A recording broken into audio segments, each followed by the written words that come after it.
Indian premier league এখন পর্যন্ত যে কত বিচিত্র সব ঘটনা ঘটিয়েছে তা হিসাব করে শেষ করা সহজ কাজ নয়। কিন্তু আইপিএলের মতো লিগে শূন্য গড়ে বোলিং করা তাও কি সম্ভব?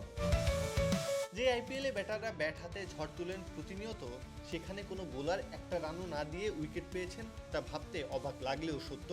অবাক হওয়ার পরিমাণটা আরেকটু বেড়ে যায় যখন দেখবেন বোলারটি অ্যাডাম গিলক্রিস্ট, যার ক্রিকেট জীবন কেটেছে উইকেট রক্ষকের কাজ করে। ক্রিকেটটা অস্ট্রেলিয়ানরা যেভাবে নিজেদের জীবনে ধারণ করতে পারেন সেটা আর খুব কম দেশের খেলোয়াড়দের মধ্যে দেখা যায়।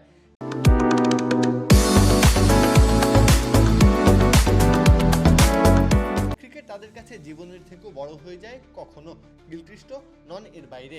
তাই তো যেখানে যখন খেলেছেন করে গেছেন মনে রাখার মতো সব কাজ।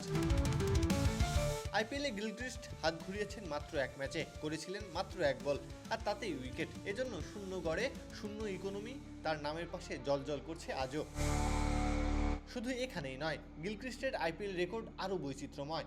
আইপিএলে জিতেছেন, সেঞ্চুরি হাঁকিয়েছেন, স্টাম্পিং করেছেন, আবার উইকেট নিয়েছেন শূন্য গড়ে। এই সকল কাজ করা একমাত্র ব্যক্তি গিলক্রিস্ট। ক্রিকেটাররা নানা সময়ে নানাভাবে মনোরঞ্জন করেছেন দর্শকদের, কিন্তু আইপিএলে অ্যাডাম গিলক্রিস্ট যেভাবে বিচিত্র সব উপায়ে মনোরঞ্জন করেছেন তার কেউ কখনো করে দেখাতে পারেননি।